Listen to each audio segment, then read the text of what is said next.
Our story begins with an Anglo-Saxon tradition that predates Christmas itself. The wassail, a fertility ritual rooted in pagan magic.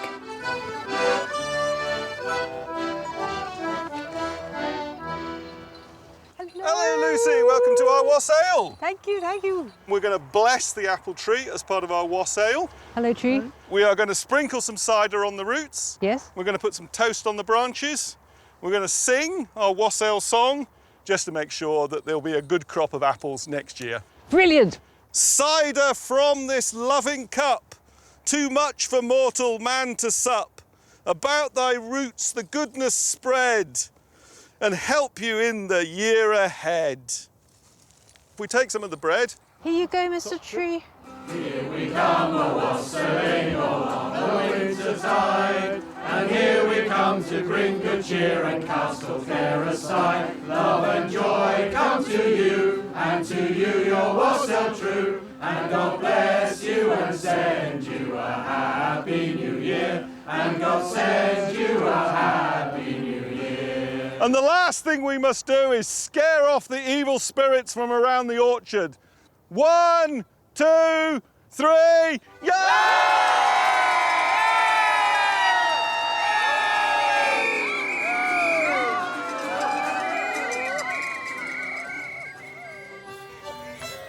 The orchard wassail was part of a much bigger midwinter blowout.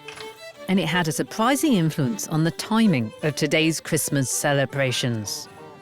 Why is it that there always seems to have been a special festival in the middle of winter?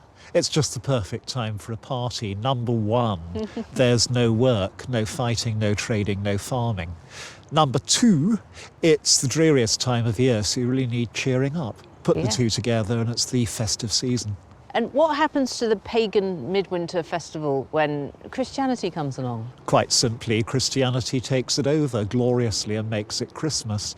If you read the Gospels, there's nothing in them to say exactly at what time of the year Christ was born. Although if it's when shepherds watch their flocks by night, it's most likely to be May or September. But in the 4th century, when Christianity is becoming dominant, Christmas settles at midwinter with this glorious symbolism of the rebirth of the sun, S-U-N, becoming that of the rebirth of the sun, S-O-N. And it's just a wonderful time for a festival. And do you wassail yourself? Have you got an apple tree? I have an apple tree and I wassail it myself every year. It never bore any fruit till I started wassailing, had a bumper crop ever since. It's such a lovely idea, isn't it? And it's fun. To the pub, everyone! Over the years, wassailers started visiting homes and ale houses. Here we come a-wassailing along the winter tide, and here we come to bring good cheer and cast all care aside. Love and joy come to you. In return for a blessing, they expected some food, or money, or a drink. Is this what you were after? Yay!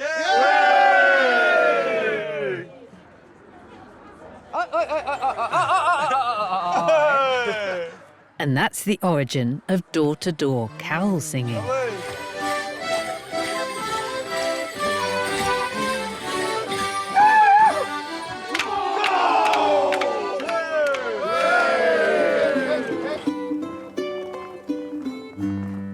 In 1816, a young curate arrived at his first posting in a small village near Salzburg.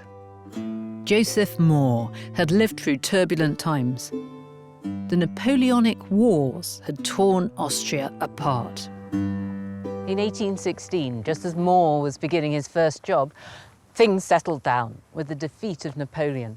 Now, these wars had completely devastated this part of Europe. 500,000 Austrians had died. And with this in mind, Moore was inspired to write a poem. His motivation comes out in the ending of the first verse. It concludes with the words, "Sleep in heavenly peace." Stille Nacht, heilige Nacht, alles schläft einsam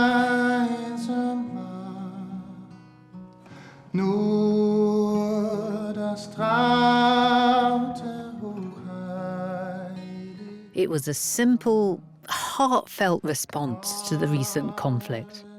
But it would become one of the most popular carols in the world. Slaven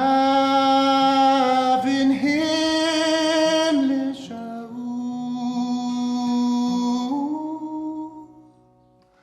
Slaven himmlischer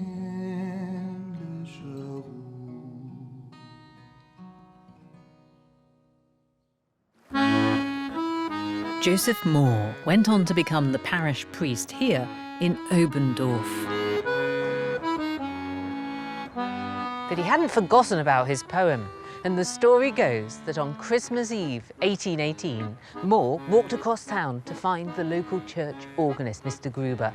He wanted to ask Gruber to write a tune to go with his words, but here's the challenging part. He wanted it done that day, so that they could perform it that night. This is the Silent Night Chapel. It was built to commemorate the first performance of the carol, which was accompanied by guitar at midnight mass. What have you brought to show me? This is the oldest written record of Silent Night. Melody by Franz Xaver Gruber. Gruber. And text by from Joseph Moore Moore. in 1816. That says Christmas song. Christmas song. Weihnachtslied. Is it true, this story of how the music for Silent Night was written in one afternoon? We think that's exactly what happened. It is quite plausible because the song itself, it's not too complicated. The chord progression is quite simple. What can you tell me about the first performance? Well, according to the eyewitness, Mr. Gruber himself, he was the bass, and Joseph Moore, his friend, the priest, sang the top line of the song. On Christmas Eve? On Christmas Eve, 1818. Why do you think that they chose the guitar? That's not an instrument that I associate with the church. That's where the guitar actually comes in. It's a song for the people, from the people. It was an instrument that you would find in taverns and bars, and I think that's what made it connect to the people up, because the guitar was something that they knew from outside of the church. Now this song, Silent Night, has made this little town famous all over the whole world. Why do you think that the song works globally? The simplicity is what translates into any language and into any culture, and that's what works with pop songs in general. You would describe it as a pop song. Exactly. I think it's in the top rank of the Christmas charts.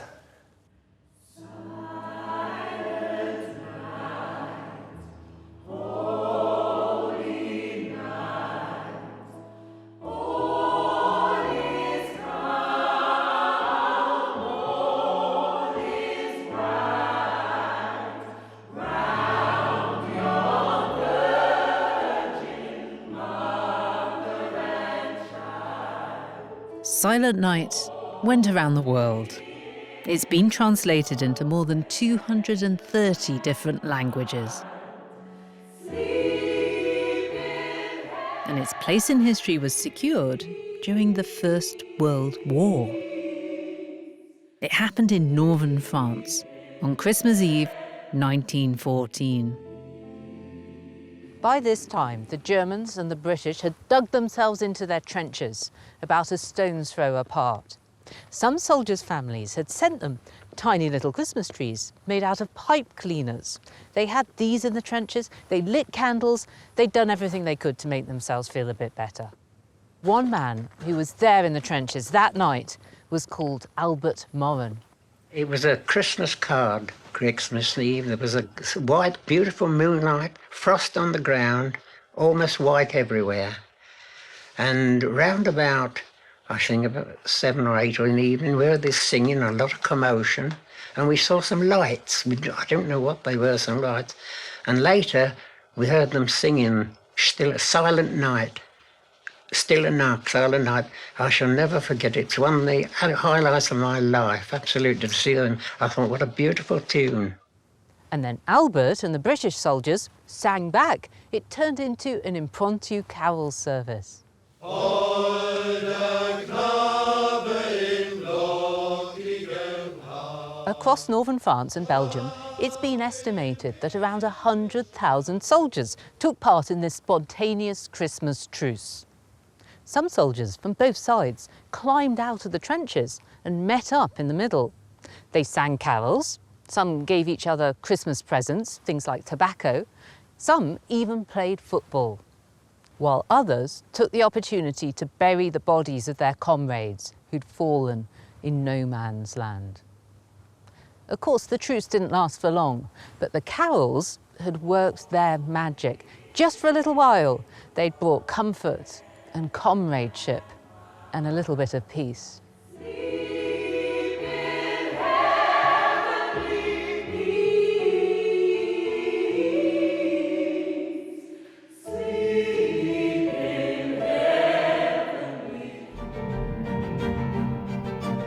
In December 1785, a rather unusual royal wedding took place. Can I have the rings, please? The groom was the Prince of Wales, George, the heir to the British throne. I now pronounce you man and wife. George has just got married to the love of his life, Maria Fitzherbert. She is 6 years older than him, and she has been married twice before. These things needn't be obstacles to true love, though. Yet there is something a bit strange about this ceremony. It's all happening so secretly in Maria's own drawing room. None of his family have turned up. And that chaplain's a bit dodgy. He's got a criminal record for unpaid debt.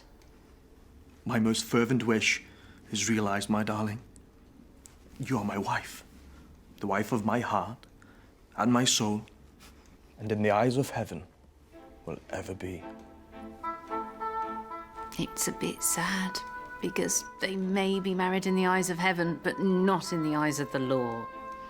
Legal impediment number 1, the king, the prince's father, hasn't given his permission for the marriage. Legal impediment number 2, Maria is a Catholic. This could cause a huge constitutional problem. Under the Act of Settlement, the husband of a Catholic could never become king. So George wanted to keep his wedding a secret from the public and the British Parliament. But that was going to be difficult. Soon, members of Parliament were demanding to know if the prince had forfeited his right to the throne. Whig MP Charles James Fox, a close friend of the prince, stood up in Parliament to answer them. Fox said that this rumoured marriage not only could never have happened legally, but in fact had never happened in any way whatsoever, and that to suggest otherwise was a malicious falsehood. George had lied to Fox and told him that the marriage would never happen. And that's because George wasn't just the Prince of Wales. He was also the Prince of Fibs. George's lie helped keep the course of royal history right on track. The wedding was brushed aside as legally invalid. George could still one day be king.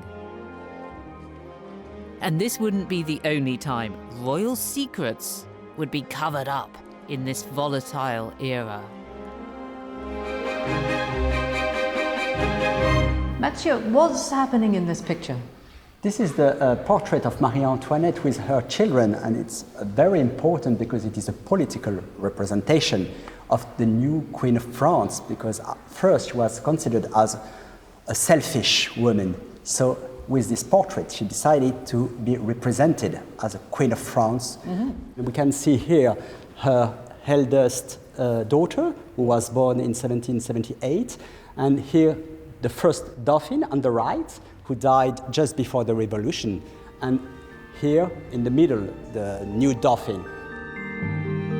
Marie Antoinette was also looking for other creative ways to improve her PR.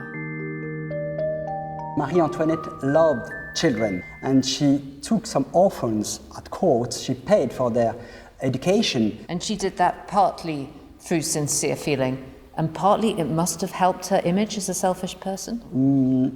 I think both. Both.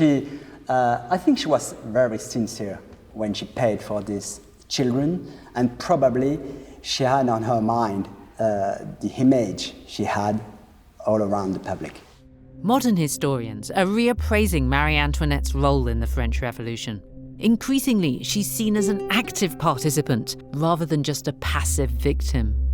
She became much more political than her husband during the revolution because she understood at that time what really happened. And she took some decision, probably not the good one. Her husband didn't take any decision, so he didn't know what to do.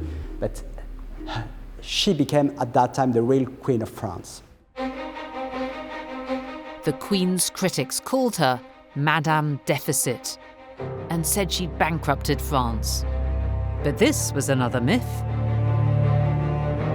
The French had built up huge debts during the American War of Independence, when France supported the rebels against the British Crown.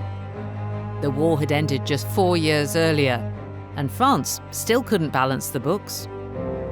France supports the independence war of America, and it costed about 1.5 billion. And the budget of France was about 600 millions a year. So that is to say about 2.5 more than an annual budget of France. Oh, wow. So it's very important. And the Americans, after their 1783, they decided not to reimburse the France people.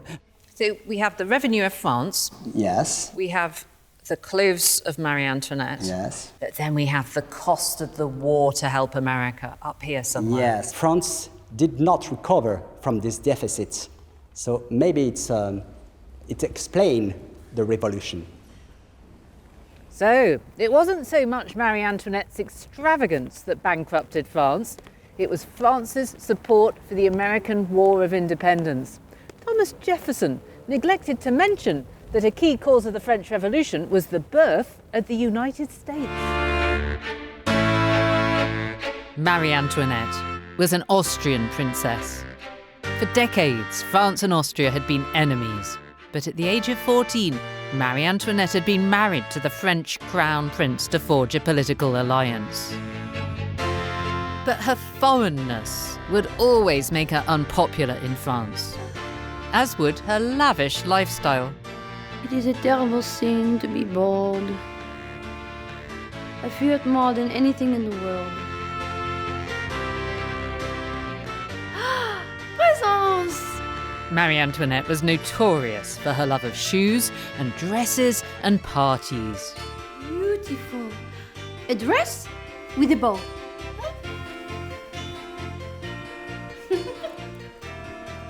Exaggerated, ludicrous accounts of Marie